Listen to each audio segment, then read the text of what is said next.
What's up, guys? Today we're at Sweet Melissa's Records and Antiques. This is the Urs Truly fam, and I'm with a very special guest. Please welcome Atticus Roness. Got the name right. That's a big deal. I know, I've seen a lot of people do these interviews like Roness. Roness, Rones. It's kind of interesting. You have two T's in the front and then two S's at the end. It's like Kind of why poetic. it looks. Kind of why it looks good. Yeah, no, for sure. It's marketable. Is that a word? It's okay. Is that like the government name? That's the government issued, bro. Okay. Yep. Atticus. The middle name's even more lengthy. So I'll give you the full. It's Atticus Michael Vincent Roness. Whoa. Atticus Michael Vincent Roness. Atticus Michael Vincent Roness. My baseball team called me Rocket Roness. Rocket. So you have like a 4-parter name or a 5-part? Well, I think Michael Vincent is supposed to be one word, but who's really counting? Yeah. I'm not. It's a very strong name, and it kind of brings me to like Ludwig van. If Michael Banger. Atticus, but it just feels like that. Is that why you titled the song name because of that? No, I went with Ludwig van. First of all, so many people have told me it's Ludwig van, which I know. Because he's like German or something? Yeah, something like that. Who knows? I wasn't there. But I wasn't there. I purposely called it Ludwig van because it's about an innocence, about like rediscovering a type of music. I'm not really a classical music guy, but last year I went through a Ludwig van phase, and it was like this childlike innocence of like, I didn't even know how to say his name right, but I loved the music, and I just wanted to write about that because there's so many songs about love or whatever, and having a song kind of be about like classical music I thought was kind of fun and innocent and unique. So, but it has nothing to do with my name. It's funny. Interesting connection there, though. You know, I was also curious because like I wasn't sure like if it was just an homage to like this style of music, this time period. Like definitely Ludwig van. It feels like the tune and like catchiness of it feels like something that like, you know, the Beatles would do. But also like since it's such a specific name, I wasn't sure if you were really like tuned into like the classical music, like if that's what you incorporated like into your artistry. Like I know you are versatile on piano. So, it's funny because people do now, all of a sudden I have to have this like I love classical music thing because my biggest song is about a classical music composer. So I'm gonna lean into it, I guess, but really it's just an example of how documenting a phase is like a song is like a time capsule. Like I really just documented a week phase I had of listening to Ludwig van Beethoven, and now it's like my whole thing, and that's not really true. But I think it's important that songs can capture like a time capsule, a moment. So, are you familiar with K. Dellis? Yeah. Yesterday they posted Ludwig van on their story. Did they? I didn't see it. I don't know like what y'all's connection is, like how close you guys are. I know them from afar. They're local music. I like them a lot. I didn't see the post. That's nice to know. Absolutely. I'm sure that's happening more than I realize, which is nice. Probably, yeah. And K. Dellis is a part of our Urs Truly cinematic universe. So I just want to shout out Martine. Heck yes. Martine and the boys. Love y'all. Okay, so album dropped, Pop World Domination. And it came out April 4th, so it's been out for like a little bit over a week. It'll be a week tomorrow. Wait. Today's Friday. Today's Friday, so it's the 11th. Yeah. It's been 1 week, 7 days, 7 whole days. Post-album-partem, how do you feel? I'm really glad that it's out. Yeah. We worked really hard, really hard. And been really trying my best to promote it the best I can and you know, put all the music there in a way that makes sense. But now it's out of my hands and it's on your guys' stories now apparently. So which is great. And just trying to enjoy the ride, not put too much expectation on it. Trying to enjoy it and already looking to make the next one. So. Yeah. Sonically, it's like so different from Square One. Yes. So like now that it's like released, what are your initial thoughts like towards music right now? Like, are you back in the bag? Back songwriting? Well, I like to think that the bag has always been by my side. I just have a deep enough bag to kind of pull different stuff out. Deep enough bag. Square One was definitely me just like trying to deal with my old band breaking up and like just wanting to put something out.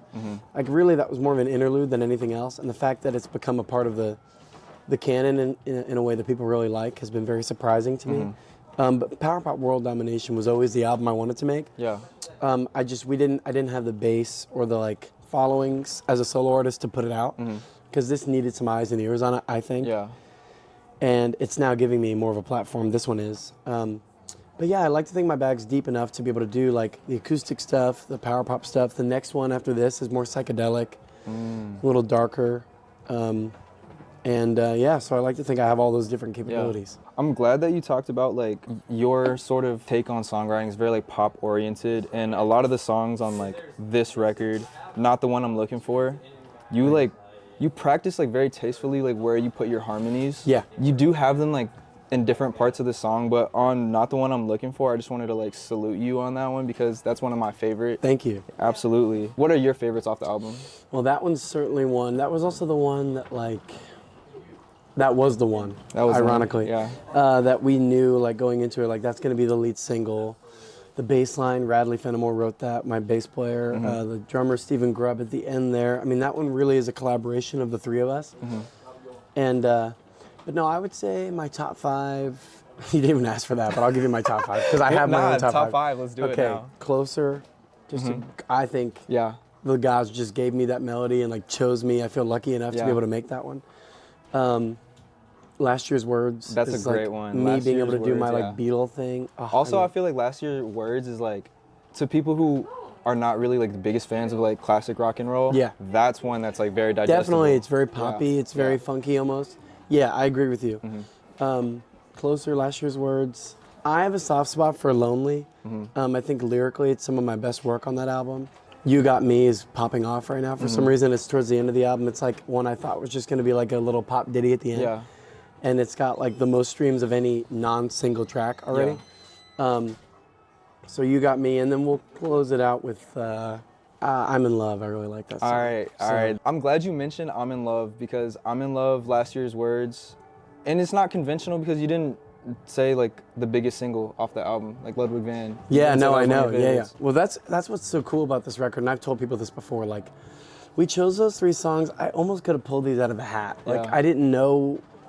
I think I went with those as the singles because those ones feel like the most power pop to me and the most timeless. But like, all of these songs are good, and I wouldn't have put it out otherwise. But you know, I really think the next slew of singles, if I could have done it again, like if I could do a different 3, would have definitely been Closer, Last Year's Words, and You Got Me, which are 3 great singles too. So. Yeah, I know you're like really big into the Beatles. Like you said, you've been into them since the age of 8, which is really early. And it wasn't until high school that you found like a passion for music. I think it was 16 is like when you made the commitment, right? Yeah, bro did his research, guys. I did do my research, guys. Like this is what you're supposed to do. Artists get in on this. Yeah, it's what you're supposed to do. Yeah. You gotta the pick apart their Nardwuar life. of the Atlanta scene. Since 16, you're 25 now. For those that don't know, there you go. We just revealed his age. But almost 25, yeah. Almost. Making me feel old. Quarter of a century. It's okay. It's okay. I'll be 24. Everything's fine. Quarter of a century. I'm in my Kobe year this year. Yeah, exactly. But let's go. From square one to now, you're at power pop. Both records have like a polished sound, and you've been doing this since 16. So like, what were the early recording days like for you? What's funny is the early days were like the most pop we ever did. Like it was me, my brother, and an old part of Aquashade? Yeah, okay. yeah. Me, my brother, and a childhood friend, and we like, bro's locked in. And it was like super professional. Like we went to a studio and like everything was like drum tracks and like if anything, we've actually kind of gotten more raw and stripped as I've done it. But like they were fun. We were kids, you know, just like learning how to do stuff, figuring stuff out. I'm very grateful that we started so young. So I got like a lot of hiccups out of the way, like just recording tactics and marketing tactics. I got a lot of stuff that's a lot more forgivable when you're like 16 than if you're 25. You know what I'm saying? You kind of have to like show people how serious you are, like the older that you get. But when you're younger, you don't have the same pressure. Exactly. So.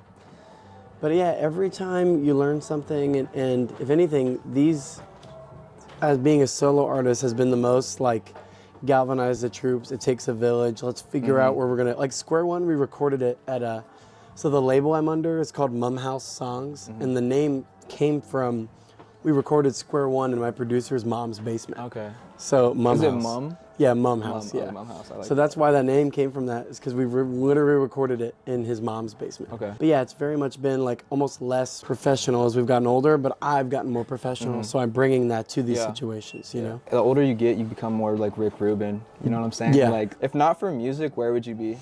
I have no idea. I don't want to know. There's no backup. It saved my life for sure. Like, just has always been there for me through good times, bad times. I have no idea. Like, you'd have to go back so far. I mean, I was never one to do like a 9 to 5. So I'd probably be in a similar position in terms of like what I do like outside of music, but there would be this big hole in the middle that so much of my fulfillment comes from. Yeah.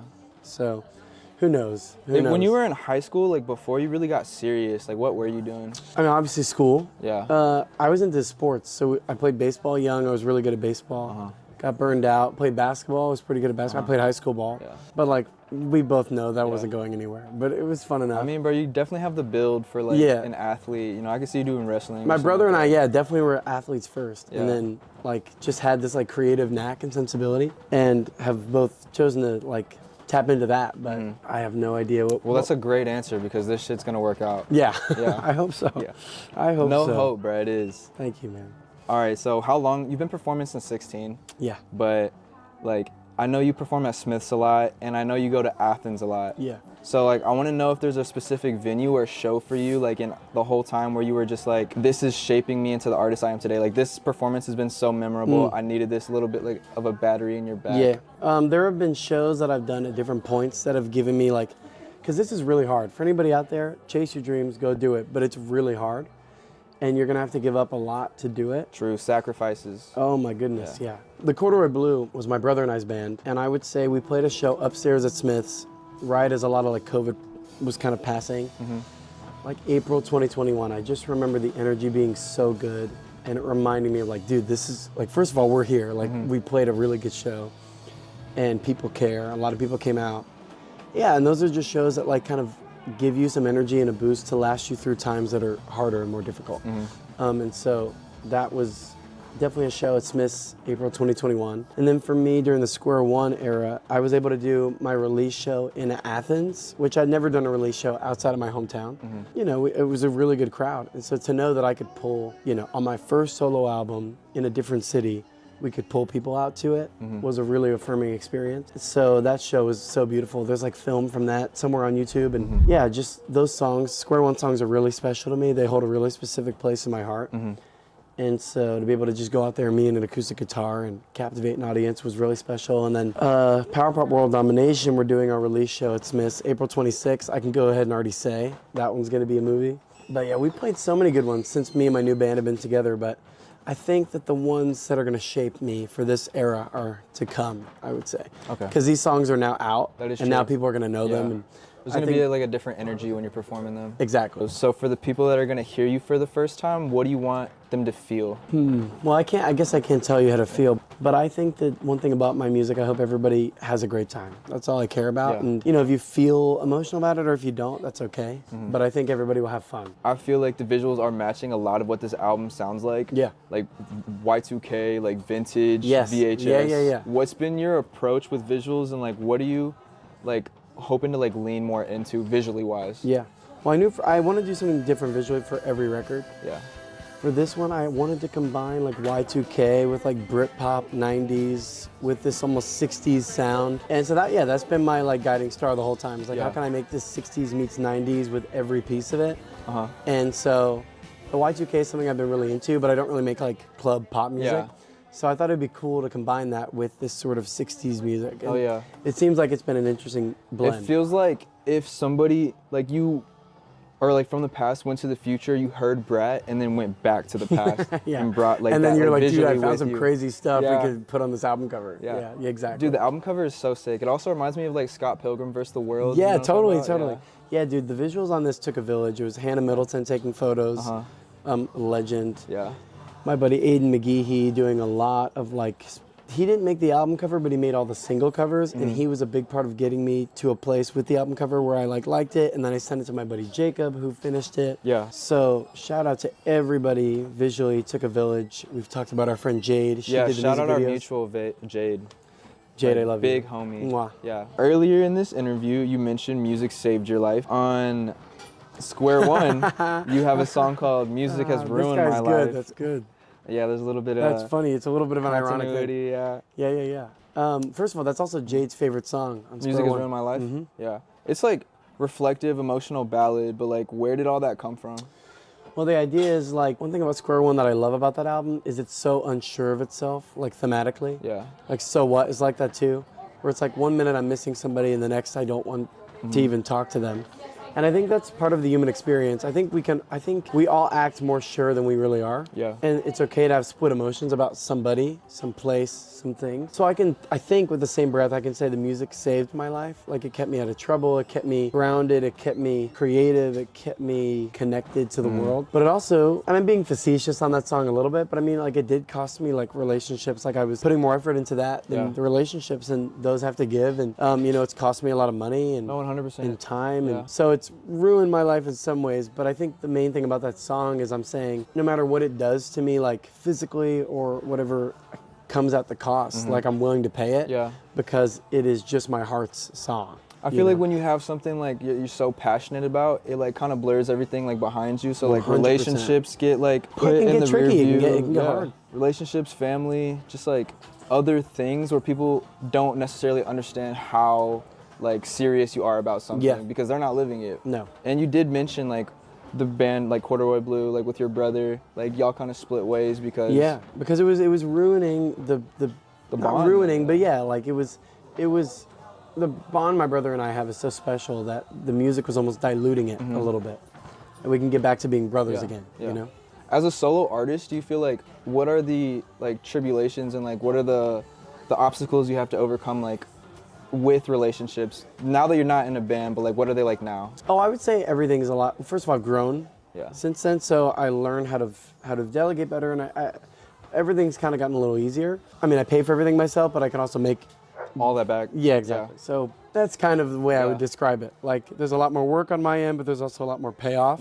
I think the biggest thing that I like is like, especially putting out Square One because it's an acoustic album.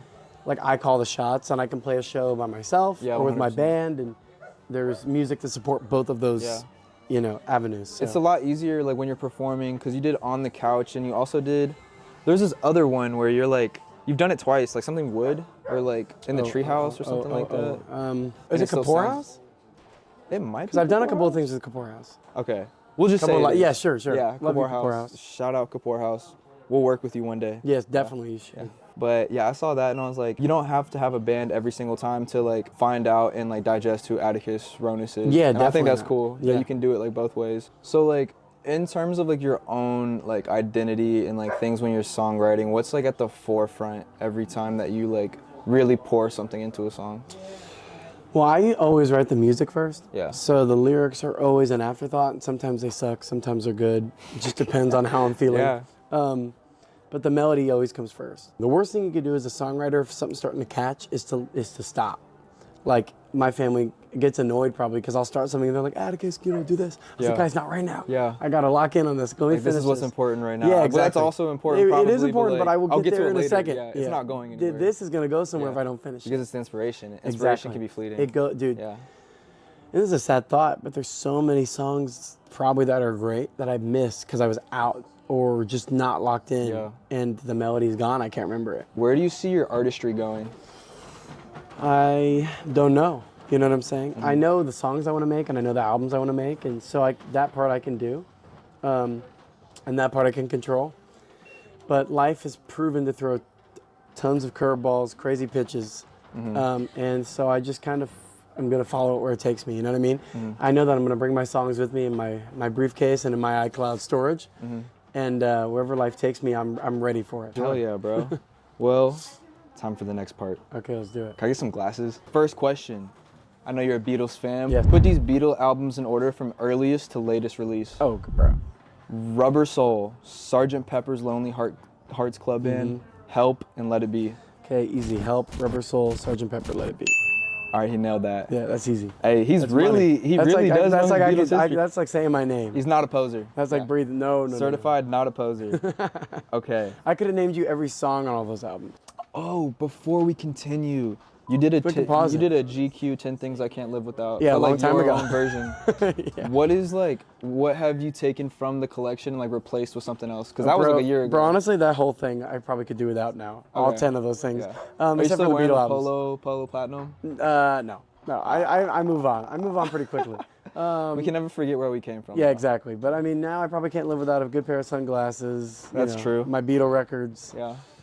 My power pops. That'll change next album, but right now I can't live without them. Is the Police like record book still in there? It's somewhere. I haven't listened to it in a long time. That's understandable. Yeah, no, it all changes, man. I don't know where we left off. Just to preface, this man had I don't know if we can't find it. A Police. Oh, I definitely have it, but I don't listen to it anymore. Yeah. It's somewhere. Yeah, a Police like not record disc book, Box of, like set. all their albums because you know like short-lived. Yeah, They weren't exactly. around very long. But which of these albums was released in 1983? Okay, I think I know, but go ahead.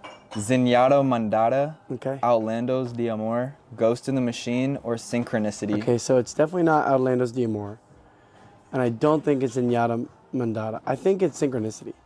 That's my guess. And that was their last album. Yeah. I'm not even a Police super fan, but I mean I do love the Police. Man, he knows his shit. This one's gonna be easy for you. Which of these instruments did George Harrison famously introduce into the Beatles' music? The theremin, Oh, the sitar. the harp. Let me. sorry. It's like fucking. No, that was a gimme. Yeah. That was a gimme. Sitar, but bro. I mean the theremin. Okay, but you didn't ask for this. Yeah. First time I ever heard the theremin used in pop music was "Good Vibrations" by the Beach Boys, 1967. So. Sheesh. The theremin. That's the one where they like, you know, like. Yeah, that one's cool. That one's like very futuristic looking. Oh, it's super cool. Yeah. Who is barefoot on the cover of Abbey Road? Paul. Because of the Paul is Dead rumors from Paul is Dead 1967. rumors, that's right. Which Beatles song was banned by the BBC for its lyrics referencing getting high? Lucy in the Sky with Diamonds, Am I the Walrus, A Day in the Life, or Tomorrow Never Knows? They all could have been, and that was a great 4-question thing you gave, but it's definitely Lucy, Sky, Diamonds. For obvious reasons. Lucy in the Sky with Diamonds was the one I think was banned because LSD was the acronym for. Am I wrong about that? You're wrong. Wow. Yeah, I'm gonna have to give you your first. Okay, it's tomorrow. Okay, hold on. You want me to read out Is the it names? Tomorrow again? Never Knows? It's not. Okay. I Am the Walrus. Does they mention being high in that song? I have no idea, but that song just sounds like getting high. Definitely. I Am the Walrus. Oh, it's A Day in the Life because he goes, Yeah. I love to, yeah. He says, I love to turn you on. Yeah. Yeah. Yeah, And yeah. they were like, that sounds like a reference to drug use. Okay, right on. Well, we're at the end. Sad day. Sad day. This has been fun, but I'm gonna like give it to you now for your final message, like what you want to tell the people. Yep. Yeah. Well, guys, my name's Atticus Roness. My album Pop World Domination is out now. I'm very proud of it. Thanks to you guys for setting this up. I also run Mockingbird Talent Agency. It's a booking agency by artists for artists. If you're looking to book some shows, please hit us up. We love putting together festivals and events, and who knows, maybe there's something in our future collaborating. I hope so. But yeah, just support art, love art, listen to art, and thank you again for having me. Absolutely. So, Thank you for letting us do this. definitely. Yeah. And we'll see y'all next time in the Urs Truly cinematic universe. I won't see you next time, but I hope to be around again. No, we'll definitely. Cinematic universe. Cinematic universe. We're out of here. All right, let's go. All right, Let's fly. cut.